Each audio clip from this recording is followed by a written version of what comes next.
नमस्कार, खबरां दे बुलेटिन च तुहाडा स्वागत है। मैं हां कुसुम सोनिया। सब तो पहला चोणवीआं खबरां। प्रधानमंत्री नरेंद्र मोदी ने पैट्रोल अते डीजल दे सूबिਆਂ ਦੇ ਹਿੱਸੇ ਦੀ ਵੈਟ ਦਰ ਘਟਾਉਣ ਦੀ ਕੀਤੀ ਅਪੀਲ।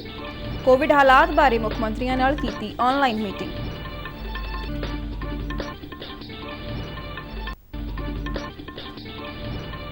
केंद्र सरकार ने साउणी सीजन ਲਈ खाद ते सबसिडी ਨੂੰ ਵਧਾ ਕੇ 60,939 ਕਰੋੜ ਰੁਪਏ ਕੀਤਾ।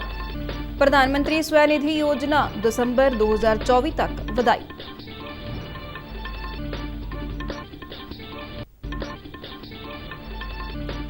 फसल बीमा पाठशाला ਨੂੰ ਸੰਬੋਧਨ ਕਰਦਿਆਂ ਖੇਤੀਬਾੜੀ ਮੰਤਰੀ ਤੋਮਰ ਨੇ ਕਿਹਾ ਕਿ ਕਿਸਾਨਾਂ ਦੀ ਮਜ਼ਬੂਤੀ ਨਾਲ ਹੀ ਦੇਸ਼ ਦੀ ਮਜ਼ਬੂਤੀ।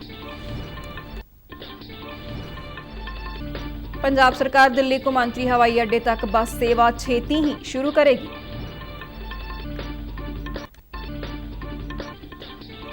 ਅਤੇ पंजाब के जल स्रोत मंत्री ब्रह्म शंकर जिंपा ने सूबे विच टेलां वाले खेतां तक नहरी पानी की सप्लाई यकीनी बनाउण लई कहा है। ते हुण खबरां विस्तार नाल। प्रधानमंत्री नरेंद्र मोदी ने सारे सूबिਆਂ ਦੇ ਮੁੱਖ ਮੰਤਰੀਆਂ ਨਾਲ ਕੋਵਿਡ ਦੇ ਹਾਲਾਤ ਬਾਰੇ ਇੱਕ ਮੀਟਿੰਗ ਵਿੱਚ ਚਰਚਾ ਕੀਤੀ। ਵੀਡੀਓ ਕਾਨਫਰੰਸਿੰਗ ਰਾਹੀਂ ਹੋਈ ਇਸ ਮੀਟਿੰਗ ਦੌਰਾਨ ਪ੍ਰਧਾਨ ਮੰਤਰੀ ਮੋਦੀ ਨੇ ਮੁੱਖ ਮੰਤਰੀਆਂ ਨੂੰ ਕੋਵਿਡ ਨਾਲ ਨਜਿੱਠਣ ਵਿੱਚ ਕੋਈ ਢਿੱਲ ਨਾ ਦੇਣ ਦੀ ਸਲਾਹ ਦਿੱਤੀ। ਉਹਨਾਂ ਕਿਹਾ ਕਿ ਸਮਾਜਿਕ ਦੂਰੀ ਦੇ ਨਾਲ-ਨਾਲ ਮਾਸਕ ਪਹਿਨਣਾ ਯਕੀਨੀ ਬਣਾਇਆ ਜਾਵੇ ਅਤੇ ਸਾਰਿਆਂ ਦੇ ਟੀਕਾਕਰਨ ਵੱਲ ਉਚੇਚਾ ਧਿਆਨ ਦਿੱਤਾ ਜਾਵੇ। ਪ੍ਰਧਾਨ ਮੰਤਰੀ ਮੋਦੀ ਨੇ ਕਿਹਾ ਕਿ ਕੋਰੋਨਾ ਦੀ ਚੁਣੌਤੀ ਹਾਲੇ ਟਲੀ ਨਹੀਂ ਹੈ ਅਤੇ ਸਾਰਿਆਂ ਨੂੰ ਅਲਰਟ ਰਹਿਣਾ ਹੈ। ये स्पष्ट है कि कोरोना की चुनौती अभी पूरी तरह से टली नहीं है। ओमिक्रॉन और उसके सब वेरिएंट्स किस तरह गंभीर परिस्थिति पैदा कर सकते हैं, ये यूरोप के देशों में हम देख रहे हैं। पिछले कुछ महीनों में कुछ देशों में इन सब वेरिएंट्स की वजह से कई सर्ज आए हैं। हम भारतवासियों ने कई देशों की तुलना में अपने देश में हालात को काफी बेहतर और नियंत्रण में रखा है। इन सब के बावजूद पिछले 2 हफ्तों से जिस तरह से कुछ राज्यों में केसेस बढ़ रहे हैं, उससे हमें अलर्ट रहने की जरूरत है। प्रधानमंत्री मोदी ने मुख मंत्रियों ਨੂੰ ਪੈਟਰੋਲ ਡੀਜ਼ਲ ਤੇ ਆਪਣੇ ਹਿੱਸੇ ਦੀ ਵੈਟ ਦਰ ਘਟਾਉਣ ਦੀ ਅਪੀਲ ਵੀ ਕੀਤੀ। ਉਹਨਾਂ ਕਿਹਾ ਕਿ ਆਰਥਿਕ ਫੈਸਲਿਆਂ ਵਿੱਚ ਕੇਂਦਰ ਤੇ ਰਾਜ ਸਰਕਾਰਾਂ ਦਾ ਤਾਲਮੇਲ ਜ਼ਰੂਰੀ ਹੈ। ਪ੍ਰਧਾਨ ਮੰਤਰੀ ਨੇ ਕਿਹਾ ਕਿ 6 ਮਹੀਨੇ ਲੇਟ ਹੀ ਸਹੀ ਹੁਣ ਸੂਬਾ ਸਰਕਾਰਾਂ ਇਹ ਟੈਕਸ ਘਟਾ ਸਕਦੀਆਂ ਨੇ। ਉਹਨਾਂ ਕਿਹਾ ਕਿ ਕੁਝ ਸੂਬਿਆਂ ਨੇ ਨਾਗਰਿਕਾਂ ਦੀ ਭਲਾਈ ਲਈ ਟੈਕਸਾਂ ਵਿੱਚ ਕਟੌਤੀ ਕੀਤੀ ਹੈ, ਪਰ ਹੋਰਨਾਂ ਸੂਬਿਆਂ ਨੂੰ ਵੀ ਇਸ ਵੱਲ ਪਹਿਲ ਕਰਨੀ ਚਾਹੀਦੀ ਹੈ। ਉਹਨਾਂ ਕਿਹਾ ਕਿ ਦੁਨੀਆ ਭਰ ਵਿੱਚ ਚੱਲ ਰਹੇ ਸੰਕਟ ਨੂੰ ਵੇਖਦਿਆਂ ਸਾਰਿਆਂ ਨੂੰ ਮਿਲ ਕੇ ਕੰਮ ਕਰਨ ਦੀ ਜ਼ਰੂਰਤ ਹੈ। ਮੀਟਿੰਗ ਵਿੱਚ ਕੇਂਦਰੀ ਗ੍ਰਹਿ ਮੰਤਰੀ ਅਮਿਤ ਸ਼ਾਹ, ਸਿਹਤ ਮੰਤਰੀ ਮਨਸੁਖ ਮਾਂਡਵੀਆ ਅਤੇ ਸਿਹਤ ਮੰਤਰਾਲਾ ਦੇ ਉੱਚ ਅਧਿਕਾਰੀ ਵੀ ਸ਼ਾਮਲ ਹੋਏ। ਪੰਜਾਬ ਦੇ ਮੁੱਖ ਮੰਤਰੀ ਭਗਵੰਤ ਮਾਨ ਨੇ ਕਿਹਾ ਹੈ ਕਿ ਕੋਵਿਡ-19 ਦੀ ਨਵੀਂ ਲਹਿਰ ਦੇ ਵਾਧੇ ਮਾਮਲਿਆਂ ਨਾਲ ਨਜਿੱਠਣ ਲਈ ਸਰਕਾਰ ਪੂਰੀ ਤਰ੍ਹਾਂ ਤਿਆਰ ਹੈ। ਪ੍ਰਧਾਨ ਮੰਤਰੀ ਵੱਲੋਂ ਬੁਲਾਈ ਮੀਟਿੰਗ ਵਿੱਚ ਆਨਲਾਈਨ ਸ਼ਿਰਕਤ ਕਰਦਿਆਂ ਉਹਨਾਂ ਕਿਹਾ ਕਿ ਸਰਕਾਰ ਨੇ ਨਵੀਂ ਲਹਿਰ ਨਾਲ ਨਜਿੱਠਣ ਲਈ ਕਾਰਗਰ ਪ੍ਰਣਾਲੀ ਵਿਕਸਿਤ ਕੀਤੀ ਹੈ ਅਤੇ ਲੋਕਾਂ ਦੀਆਂ ਕੀਮਤੀ ਜਾਨਾਂ ਦੀ ਰਾਖੀ ਲਈ ਹਰ ਸੰਭਵ ਕਦਮ ਚੁੱਕੇ ਜਾਣਗੇ। ਉਹਨਾਂ ਦੱਸਿਆ ਕਿ ਸੂਬੇ ਦੀ 97% ਆਬਾਦੀ ਨੂੰ ਕੋਵਿਡ ਟੀਕਾਕਰਨ ਦੀ ਪਹਿਲੀ ਖੁਰਾਕ ਜਦਕਿ 76% ਨੂੰ ਦੂਜੀ ਖੁਰਾਕ ਦਿੱਤੀ ਜਾ ਚੁੱਕੀ ਹੈ। ਇਸ ਤੋਂ ਇਲਾਵਾ 5,11,000 ਲੋਕਾਂ ਨੇ ਬੂਸਟਰ ਡੋਜ਼ ਲਈ ਹੈ। ਪ੍ਰਧਾਨ ਮੰਤਰੀ ਨਰਿੰਦਰ ਮੋਦੀ ਦੀ ਪ੍ਰਧਾਨਗੀ ਹੇਠ ਹੋਈ ਕੇਂਦਰੀ ਮੰਤਰੀ ਮੰਡਲ ਦੀ ਕੱਲ ਹੋਈ ਮੀਟਿੰਗ ਵਿੱਚ ਛੋਟੇ ਕਾਰੋਬਾਰੀਆਂ ਅਤੇ ਕਿਸਾਨਾਂ ਲਈ ਕਈ ਮਹੱਤਵਪੂਰਨ ਫੈਸਲੇ ਲਏ ਗਏ। ਕੇਂਦਰੀ ਸੂਚਨਾ ਤੇ ਪ੍ਰਸਾਰਣ ਮੰਤਰੀ ਅਨੁਰਾਗ ਸਿੰਘ ਠਾਕੁਰ ਨੇ ਨਵੀਂ ਦਿੱਲੀ ਵਿੱਚ ਇੱਕ ਪ੍ਰੈਸ ਕਾਨਫਰੰਸ ਦੌਰਾਨ ਇਹਨਾਂ ਫੈਸਲਿਆਂ ਬਾਰੇ ਜਾਣਕਾਰੀ ਦਿੱਤੀ। ਉਹਨਾਂ ਕਿਹਾ ਕਿ ਸਾਉਣੀ ਦੇ ਸੀਜ਼ਨ ਵਿੱਚ ਫਾਸਫੋਰਸ ਅਤੇ ਪੋਟਾਸ਼ ਵਾਲੀਆਂ ਖਾਦਾਂ ਲਈ ਪੌਸ਼ਟਿਕ ਤੱਤ ਆਧਾਰਿਤ ਸਬਸਿਡੀ ਨੂੰ ਵਧਾ ਕੇ 60,939 ਕਰੋੜ ਰੁਪਏ ਕਰ ਦਿੱਤਾ ਗਿਆ ਹੈ। ਅਨੁਰਾਗ ਸਿੰਘ ਠਾਕੁਰ ਨੇ ਕਿਹਾ ਕਿ ਡੀਏਪੀ ਦੇ ਬੈਗ ਤੇ 2,501 ਰੁਪਏ ਦੀ ਸਬਸਿਡੀ ਦਿੱਤੀ ਜਾ ਰਹੀ ਹੈ। ਉਹਨਾਂ ਕਿਹਾ ਕਿ ਇਹ ਫੈਸਲੇ ਅਗਲੇ 6 ਮਹੀਨਿਆਂ ਲਈ ਕੀਤੇ ਗਏ ਨੇ ਅਤੇ ਇਸ ਨਾਲ ਕਿਸਾਨਾਂ ਨੂੰ ਕਾਫੀ ਰਾਹਤ ਮਿਲੇਗੀ। ਅਨੁਰਾਗ ਸਿੰਘ ਠਾਕੁਰ ਨੇ ਕੇਂਦਰ ਸਰਕਾਰ ਵੱਲੋਂ ਕਿਸਾਨਾਂ ਦੀ ਹਰ ਮਦਦ ਦੀ ਵਚਨਬੱਧਤਾ ਦੁਹਰਾਉਂਦਿਆਂ ਕਿਹਾ ਕਿ ਸਰਕਾਰ ਨੇ ਆਪਦਾ ਵੇਲੇ ਵੀ ਕਿਸਾਨਾਂ ਨੂੰ ਕੋਈ ਔਕੜ ਨਹੀਂ ਆਉਣ ਦਿੱਤੀ ਸੀ। ਉਹਨਾਂ ਕਿਹਾ ਕਿ ਮੋਦੀ ਸਰਕਾਰ ਨੇ ਕਿਸਾਨਾਂ ਦੀ ਲਾਗਤ ਘਟਾਉਣ ਅਤੇ ਮੁਨਾਫਾ ਵਧਾਉਣ ਸੰਬੰਧੀ ਫੈਸਲੇ ਕੀਤੇ ਨੇ। का निर्णय भी न्यूट्रिएंट बेस्ड सब्सिडी एनबीएस के अंतर्गत आने वाले पीएंड के फर्टिलाइजर्स के घटक न्यूट्रिएंट्स के जो प्रति किलो उनके दाम रॉ मटेरियल के बढ़े, फ्रेट कॉस्ट बढ़ी और बाकी कारणों के कारण भी दाम बढ़े हैं। उसके चलते हुए भी हमने निर्णय लिया है 2013-14 में इस पर सब्सिडी 29,426 करोड़ रुपया थी, जो बढ़ाकर 60,939 करोड़ रुपए की सब्सिडी डीएपी पर और पीएन के फर्टिलाइजर्स पर केवल खरीफ सीजन के लिए की गई है। अनुराग सिंह ठाकुर ने कहा कि सरकार ने प्रधानमंत्री स्वनिधि योजना ਨੂੰ ਦਸੰਬਰ 2024 ਤੱਕ ਵਧਾਉਣ ਦਾ ਫੈਸਲਾ ਕੀਤਾ ਹੈ।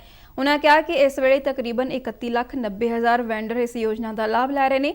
ਉਨ੍ਹਾਂ ਕਿਹਾ ਕਿ ਇਸ ਯੋਜਨਾ ਨਾਲ ਸਟਰੀਟ ਵੈਂਡਰਾਂ ਦੀ ਆਮਦਨ ਵਧੀ ਹੈ ਅਤੇ ਉਹ ਦੇਸ਼ ਦੀ ਅਰਥ ਵਿਵਸਥਾ ਨਾਲ ਜੁੜੇ ਨੇ। अनुराग सिंह ठाकुर ने कहा कि रेहड़ी फड़ी वालियां नूं 8 योजनावां दा लाभ यकीनी बनाउण लई काम कीता गया है। मंत्रिमंडल ने खब्बे पक्खी हिंसा तो प्रभावित खेतरां विच सुरक्षा स्थानां उपर 2G मोबाइल सेवावां नूं 4G सेवावां विच बदलण दी मंजूरी भी दित्ती है। जम्मू कश्मीर दे किश्तवाड़ जिले विच चिनाब दरिया उपर 540 मैगावाट कवार पणबिजली योजना दे निर्माण दी मंजूरी भी दित्ती है। इस उपर 45 अरब रुपए तो वध दी लागत आवेगी। केंद्रीय खेतीबाड़ी मंत्री नरेंद्र सिंह तोमर ने कहा है कि देश की मजबूती लिए खेतीबाड़ी खेतर मजबूत होना लाजमी है।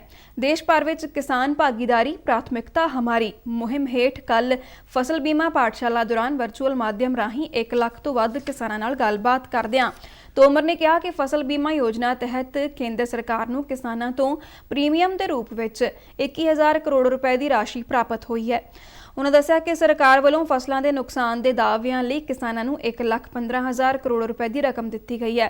प्रधानमंत्री किसान सम्मान निधि योजना का जिक्र करदिआं तोमर ने कहा कि इस योजना तहत रजिस्टर्ड 11,500 करोड़ किसानां नूं 1,82,000 करोड़ रुपए भेजे गए हैं। उन्होंने दस्सिया कि केंद्र सरकार किसानां की आमदन वधाउण ते ध्यान केंद्रित कर रही है। खेतीबाड़ी मंत्री ने कहा कि केंद्र सूबा सरकारां नाल तालमेल बना के किसानां की भलाई वास्ते कई योजनावां ते काम कर रहा है। तोमर ने दस्सिया कि केंद्र सरकार किसान उत्पादक संगठन योजना ते काम कर रही है ਅਤੇ 5 ਸਾਲਾਂ ਵਿੱਚ इस योजना ते 6,000 करोड़ तो वध रुपए खर्चे जाणगे। समागम की प्रधानगी करदिआं खेतीबाड़ी राज मंत्री कैलाश चौधरी ने कहा कि फसल बीमा पाठशाला का मुख्य उद्देश्य किसानां नूं बीमा योजना संबंधी जानकारी देना है तां जो वो बीमा योजना के हर पहलू नूं समझ के इसका फायदा लै सकण। किसान भागीदारी प्राथमिकता हमारी मुहिम 30 अप्रैल तक जारी रहेगी। प्रधानमंत्री फसल बीमा योजना किसानां लई बेहद लाहेवंद साबित हो रही है। किसान इस नूं अपने लिए फायदेमंद दसदे ने अते नाल ही इन्हीं दिनी मंडियां विच चल रहे कणक की खरीद के काम तो भी पूरी तरह संतुष्ट ने। एक रिपोर्ट। प्रधानमंत्री फसल बीमा योजना ने किसानां नूं काफ़ी राहत पहुँचाई है। किसी भी कुदरती आफत समय ये योजना किसानां दी बाह फड़दी है। ये कहना है जलंधर लागे पिंड नाला दे किसानां दा। ਜਿਹੜੀ ਫਸਲ ਦਾ ਬੀਮਾ ਕਰਦੇ ਆ ਉਹ ਤਾਂ ਸਾਰਿਆਂ ਨਾਲੋਂ ਵਧੀਆ ਤਰੀਕਾ ਆ ਕਿਸਾਨ ਨੂੰ ਬਚਾਉਣ ਦਾ, ਕਿਉਂਕਿ ਕਾਫੀ ਵਾਰ ਦੇਖਿਆ ਜਾਂਦਾ ਹੈ ਕਈ ਵਾਰੀ ਪ੍ਰਕਿਰਤੀ ਦੀ ਜਾਂ ਕੋਈ ਹੋਰ ਨਿੱਜੀ ਕਾਰਨਾਂ ਕਰਕੇ ਫਸਲ ਦਾ ਕਾਫੀ ਜ਼ਿਆਦਾ ਨੁਕਸਾਨ ਹੋ ਜਾਂਦਾ ਆ, ਜਿਹਦੇ ਵਿੱਚ ਬੀਮਾ ਉਸ ਨੁਕਸਾਨ ਨੂੰ ਕਵਰ ਕਰਦਾ ਆ, ਜਿਸ ਨਾਲ ਜ਼ਿਮੀਂਦਾਰ ਦਾ ਫਾਇਦਾ ਤਾਂ ਚਲੋ ਨਹੀਂ ਪਰ ਕਾਫੀ ਹੱਦ ਤੱਕ ਕਿਤੇ ਨਾ ਕਿਤੇ ਉਹ ਆਪਣੇ ਮਾੜਾ ਸਮਾਂ ਬਚ ਜਾਂਦਾ ਆ, ਯਾਨੀ ਕਿ ਮੰਨ ਲਓ ਵੱਡੇ ਨੁਕਸਾਨ ਤੋਂ ਬਚ ਜਾਂਦਾ ਹੈ, ਖਰਚਾ ਪੂਰਾ ਹੋ ਜਾਂਦਾ ਉਹਦਾ। ਕਿਸਾਨ ਬੀਮਾ ਯੋਜਨਾ ਜਿਹੜੀ ਕੀਤੀ ਗਈ ਆ ਉਹ ਵੀ ਬਹੁਤ ਵਧੀਆ ਸਟੈਪ ਹੈਗਾ ਸਰਕਾਰ ਦਾ। ਉਹਦੇ ਵਿੱਚ ਇਹ ਆ ਵੀ ਫਸਲ ਬੀਜੀ ਆ ਜਿੱਦਾਂ ਕਿ ਮਤਲਬ ਹੁਣ ਐਤਕੀ ਝਾੜ ਦਾ ਕਣਕ ਦਾ ਘਾਟਾ ਆ, ਜੇ ਬੀਮਾ ਹੋਊਗਾ ਤੇ ਜੇ ਪੈਸੇ ਉਹਦੇ ਘਰ ਦੇ ਹੋਏ ਤੇ ਕਿਸਾਨ ਆਪਣੀ ਜਿਹੜੀ ਕਿਸਾਨ ਬੀਮਾ ਯੋਜਨਾ ਕੀਤੀ ਗਈ ਆ ਉਹ ਆ ਕੋਈ ਹਾਦਸਾ ਹੋ ਜਾਂਦਾ ਕੋਈ ਹੋਰ ਗੱਲ ਹੋ ਜਾਂਦੀ ਆ ਉਹਦੇ ਵਿੱਚ ਕਿਸਾਨ ਦਾ ਇਹਦੇ ਵਿੱਚ ਫਾਇਦਾ ਹੀ ਫਾਇਦਾ ਹੈਗਾ। ਮੰਡੀਆਂ ਵਿੱਚ ਇन्हीं ਦਿਨੀ ਕਣਕ ਖਰੀਦ ਦਾ ਕੰਮ ਜ਼ੋਰਾਂ ਤੇ ਚੱਲ ਰਿਹਾ ਹੈ। इस खरीद मगरों कणक के पैसे भी सीधे किसानों के खात्यां में जा रहे हैं, जिस नाल किसान खुश ने। तरनतारन और गुरदासपुर जिलों के कुछ किसानों का खरीद प्रबंधों बारे कहना है। केंद्र सरकार बहुत वधिया कणक चुकते पे ते पेमेंट भी वधिया करते पे ते कोई रोस नहीं, सानू पैसे भी सानू वध मिलते पे प्राइवेट खरीद नालों बहुत वधिया खरीद लैंदे आ। मैं करनैल सिंह जी, मैं सरकार का बहुत धन्यवाद करना जिन्हें पेमेंटा 24 घंटे पेमेंटा पा रहे हैं, कोई किसी किस्म की दिक्कत नहीं आ रही जिमीदार नूं। ਕਣਕ ਦੀ ਪ੍ਰਾਈਵੇਟ ਮੰਡੀ ਦੇ ਵਿੱਚ ਵੀ ਕਾਫੀ ਮੰਗ ਆ, ਕਿਸਾਨਾਂ ਨੂੰ ਵੱਧ ਕੀਮਤ ਮਿਲ ਰਹੀ ਆ। ਇਸ ਕਰਕੇ ਇਸ ਵਾਰ ਕਿਸਾਨ ਕੋਲ ਦੋ ਆਪਸ਼ਨਾਂ ਨੇ, ਉਹ ਪ੍ਰਾਈਵੇਟ ਵੀ ਵੇਚ ਸਕਦਾ ਤੇ ਸਰਕਾਰੀ ਵੀ ਵੇਚ ਸਕਦਾ। ਕਣਕ ਦੀ ਜਿਹੜੀ ਨਾਲੋਂ ਨਾਲ ਢੋਆ ਢਵਾਈ ਕੀਤੀ ਆ, ਐਤਕੀ ਜਿਹੜੇ ਪੈਸੇ ਵੀ ਆ ਸਾਡੇ ਸਿੱਧੇ ਅਕਾਊਂਟਾਂ ਦੇ ਵਿੱਚ ਆਏ ਆ। ਮੈਂ ਕੇਂਦਰ ਸਰਕਾਰ ਦਾ ਬਹੁਤ ਧੰਨਵਾਦ ਕਰਦਾ ਹਾਂ।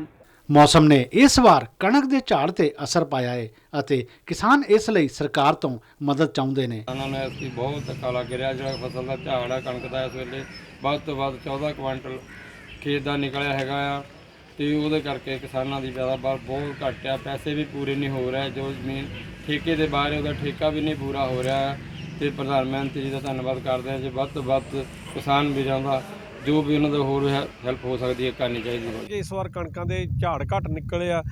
ਸਰਕਾਰ ਨੇ ਜੇ ਕਰਨਾ ਹੀ ਆ ਤੇ ਕਿਸਾਨਾਂ ਦੀ ਜੋ ਬੋਨਸ ਦੀ ਮੰਗ ਆ ਪ੍ਰਤੀ ਕੁਇੰਟਲ ਘੱਟ ਝਾੜ ਕਰਕੇ ਉਹ ਘੱਟੋ ਘੱਟ ਜਿਹੜਾ ਵਾ ਕਿਸਾਨਾਂ ਨੂੰ 500 ਰੁਪਈਆ ਜਿਹੜਾ ਪਰ ਕੁਇੰਟਲ ਦੇ ਹਿਸਾਬ ਨਾਲ ਬੋਨਸ ਜ਼ਰੂਰ ਦਿੱਤਾ ਜਾਵੇ। ਯਕੀਨਨ ਭਾਰਤ ਸਰਕਾਰ ਦੀਆਂ ਵੱਖ-ਵੱਖ ਯੋਜਨਾਵਾਂ ਨੇ ਕਿਸਾਨਾਂ ਦੀਆਂ ਕਈ ਮੁਸ਼ਕਲਾਂ ਦੂਰ ਕਰ ਦਿੱਤੀਆਂ ਨੇ ਅਤੇ ਉਹਨਾਂ ਨੂੰ ਹੁਣ ਇਹਨਾਂ ਦਾ ਬਹੁਤ ਫਾਇਦਾ ਹੋ ਰਿਹਾ ਹੈ। ਬਿਊਰੋ ਰਿਪੋਰਟ ਦੇ ਨਾਲ ਸ਼ਿਸ਼ੂ ਸ਼ਰਮਾ ਸ਼ੰਤਲ, ਦੂਰਦਰਸ਼ਨ ਸਮਾਚਾਰ, ਜਲੰਧਰ। ਪੰਜਾਬ ਦੇ ਟਰਾਂਸਪੋਰਟ ਮੰਤਰੀ ਲਾਲਜੀਤ ਸਿੰਘ ਭੁੱਲਰ ਨੇ ਕਿਹਾ ਹੈ ਕਿ ਦਿੱਲੀ ਕੌਮਾਂਤਰੀ ਹਵਾਈ ਅੱਡੇ ਤੱਕ ਪੰਜਾਬ ਸਰਕਾਰ ਦੀ ਬੱਸ ਸੇਵਾ ਛੇਤੀ ਹੀ ਸ਼ੁਰੂ ਹੋ ਜਾਵੇਗੀ। ਚੰਡੀਗੜ੍ਹ ਵਿੱਚ ਉਹਨਾਂ ਕਿਹਾ ਕਿ ਇਸ ਬਾਰੇ ਦਿੱਲੀ ਸਰਕਾਰ ਦੇ ਅਧਿਕਾਰੀਆਂ ਨਾਲ ਮੀਟਿੰਗ ਕੀਤੀ ਗਈ ਹੈ। ਉਹਨਾਂ ਕਿਹਾ ਕਿ ਦਿੱਲੀ ਹਵਾਈ ਅੱਡੇ ਤੱਕ ਪੰਜਾਬ ਸਰਕਾਰ ਦੀਆਂ ਬੱਸਾਂ ਵੱਖ-ਵੱਖ ਸ਼ਹਿਰਾਂ ਤੋਂ ਸ਼ੁਰੂ ਕਰਨ ਨਾਲ ਯਾਤਰੀਆਂ ਨੂੰ ਕਿਫਾਇਤੀ ਦਰਾਂ ਤੇ ਸਫ਼ਰ ਦੀ ਸਹੂਲਤ ਮਿਲ ਸਕੇਗੀ। ਪੰਜਾਬ ਦੇ ਜਲ ਸਰੋਤ ਮੰਤਰੀ ਬ੍ਰਹਮ ਸ਼ੰਕਰ ਜਿੰਬਾ ਨੇ ਸੂਬੇ ਵਿੱਚ ਟੇਲਾਂ ਵਾਲੇ ਖੇਤਾਂ ਤੱਕ ਨਹਿਰੀ ਪਾਣੀ ਦੀ ਸਪਲਾਈ ਯਕੀਨੀ ਬਣਾਉਣ ਲਈ ਕਿਹਾ ਹੈ।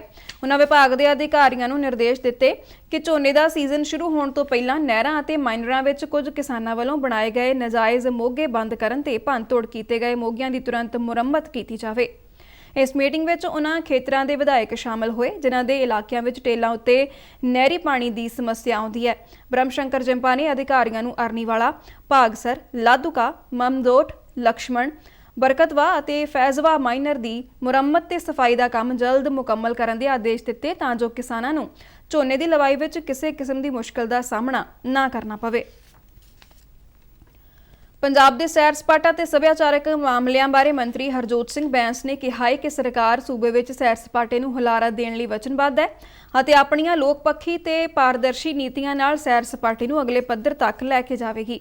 ਉਹਨਾਂ ਸੈਰ ਸਪਾਟਾ ਖੇਤਰ ਦੇ ਸਾਰੇ ਭਾਈਵਾਲਾਂ ਨੂੰ ਸੱਦਾ ਦਿੱਤਾ ਕਿ ਉਹ ਦੇਸ਼ ਅਤੇ ਵਿਦੇਸ਼ ਤੋਂ ਵੱਧ ਸੈਲਾਨੀਆਂ ਨੂੰ ਆਕਰਸ਼ਿਤ ਕਰਨ ਵਾਸਤੇ ਸਰਕਾਰ ਨਾਲ ਸਹੀ ਤਾਲਮੇਲ ਬਣਾ ਕੇ ਕੰਮ ਕਰਨ। ਉਹਨਾਂ ਚੰਡੀਗੜ੍ਹ ਵਿੱਚ ਮੀਟਿੰਗ ਦੀ ਪ੍ਰਧਾਨਗੀ ਕਰਦਿਆਂ ਸੈਰ ਸਪਾਟਾ ਵਿਭਾਗ ਦੇ ਵੱਖ-ਵੱਖ ਪ੍ਰੋਜੈਕਟਾਂ ਦਾ ਜਾਇਜ਼ਾ ਲਿਆ। ਉਹਨਾਂ ਅਧਿਕਾਰੀਆਂ ਨੂੰ ਹਦਾਇਤ ਕੀਤੀ ਕਿ ਵਿਭਾਗ ਦੇ ਅਜਾਇਬ ਘਰ ਅਤੇ ਹੋਰ ਇਮਾਰਤਾਂ ਦਾ ਲੋਕਾਂ ਵਿੱਚ ਢੁਕਵਾਂ ਪ੍ਰਚਾਰ ਕੀਤਾ ਜਾਵੇ ਤਾਂ ਜੋ ਪੰਜਾਬ ਦੇ ਅਮੀਰ ਸੱਭਿਆਚਾਰ ਵਿਰਸੇ ਨੂੰ ਵੱਡੇ ਪੱਧਰ ਤੇ ਉਜਾਗਰ ਕੀਤਾ ਜਾ ਸਕੇ। ਪਾਵਰਕਾਮ ਪੈਨਸ਼ਨਰਜ਼ ਐਸੋਸੀਏਸ਼ਨ ਦਾ ਇਜਲਾਸ ਜਲੰਧਰ ਦੇ ਦੇਸ਼ ਭਗਤ ਯਾਦਗਾਰ ਹਾਲ ਵਿੱਚ ਹੋਇਆ। ਇਸ ਵਿੱਚ ਸੂਬੇ ਭਰ ਤੋਂ ਤਕਰੀਬਨ 300 ਡੈਲੀਗੇਟਸ ਨੇ ਹਿੱਸਾ ਲਿਆ।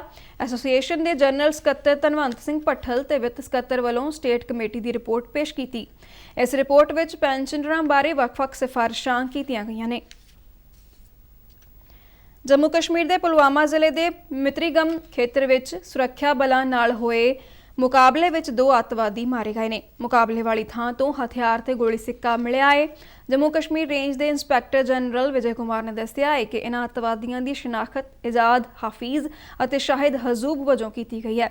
ਮਾਰੇ ਗਏ ਦੋਵੇਂ ਅੱਤਵਾਦੀ ਜੰਮੂ ਕਸ਼ਮੀਰ ਦੇ ਹੀ ਰਹਿਣ ਵਾਲੇ ਨੇ ਤੇ ਪ੍ਰਵਾਸੀ ਮਜ਼ਦੂਰਾਂ ਦੀਆਂ ਹੱਤਿਆਵਾਂ ਵਿੱਚ ਸ਼ਾਮਲ ਸਨ। ਬੰਗਲੁਰੂ ਵਿੱਚ ਚੱਲ ਰਹੀਆਂ ਖੇਲੋ ਇੰਡੀਆ ਯੂਨੀਵਰਸਿਟੀ ਖੇਡਾਂ ਵਿੱਚ ਮੰਗਲੌਰ ਯੂਨੀਵਰਸਿਟੀ ਦੀ ਐਨ ਮਾਰੀਆ ਨੇ ਕੁੱਲ 230 ਕਿਲੋਗ੍ਰਾਮ ਭਾਰ ਚੁੱਕ ਕੇ ਸੋਨ ਤਮਗਾ ਹਾਸਲ ਕੀਤਾ। ਉਹਨਾਂ ਭਾਰ ਚੁੱਕਣ ਦੇ 87 ਕਿਲੋਗ੍ਰਾਮ ਭਾਰ ਵਰਗ ਵਿੱਚ ਕਲੀਨ ਐਂਡ ਜਰਕ ਮੁਕਾਬਲੇ ਵਿੱਚ ਕੌਮੀ ਰਿਕਾਰਡ ਤੋੜਿਆ ਹੈ। ਜੈਨ ਯੂਨੀਵਰਸਿਟੀ ਦੇ ਸ਼ਿਵਾ ਸ਼੍ਰੀਧਰ ਨੇ ਆਪਣੇ ਸ਼ਾਨਦਾਰ ਪ੍ਰਦਰਸ਼ਨ ਨਾਲ ਲੋਕਾਂ ਦਾ ਮਨ ਜਿੱਤ ਲਿਆ। ਸ਼ਿਵਾ ਸ਼੍ਰੀਧਰ ਨੇ 5ਵਾਂ ਸੋਨ ਤਮਗਾ ਹਾਸਲ ਕੀਤਾ। ਇਹਨਾਂ ਖੇਡਾਂ ਵਿੱਚ ਜੈਨ ਯੂਨੀਵਰਸਿਟੀ 8 ਸੋਨ, 4 ਚਾਂਦੀ ਅਤੇ 1 ਕਾਂਸੇ ਦੇ ਮੈਡਲ ਨਾਲ ਮੈਡਲ ਸੂਚੀ ਵਿੱਚ ਸਭ ਤੋਂ ਉੱਪਰ ਹੈ। ਅੰਨਾ ਯੂਨੀਵਰਸਿਟੀ 5 ਸੋਨ ਤਮਗਿਆਂ ਸਮੇਤ ਕੁੱਲ 10 ਤਮਗੇ ਜਿੱਤ ਕੇ ਦੂਜੇ, ਜਦਕਿ ਮੁੰਬਈ ਯੂਨੀਵਰਸਿਟੀ ਤੀਜੇ ਨੰਬਰ ਤੇ ਬਣੀ ਹੋਈ ਹੈ। ਖਬਰਾਂ ਦੇ ਬੁਲੇਟਿਨ ਸਾਡੇ ਦਰਸ਼ਕ RNU DDK ਜਲੰਧਰ ਦੇ YouTube ਚੈਨਲ, Facebook ਪੇਜ ਤੇ Twitter ਹੈਂਡਲ ਤੇ ਵੀ ਦੇਖ ਸਕਦੇ ਨੇ। ਇਸ ਦੇ ਨਾਲ ਹੀ ਖਬਰਾਂ ਦਾ ਬੁਲੇਟਿਨ ਖਤਮ ਹੁੰਦਾ ਹੈ। ਮੈਂ ਮਾਸਕ ਲਗਾ ਕੇ ਸਟੂਡੀਓ ਤੋਂ ਬਾਹਰ ਜਾ ਰਹੀ ਹਾਂ। ਤੁਸੀਂ ਵੀ ਘਰ ਤੋਂ ਬਾਹਰ ਜਾਣ ਲੱਗਿਆ ਮਾਸਕ ਜ਼ਰੂਰ ਲਗਾਓ। ਇਜਾਜ਼ਤ ਦਿਓ। ਨਮਸਕਾਰ।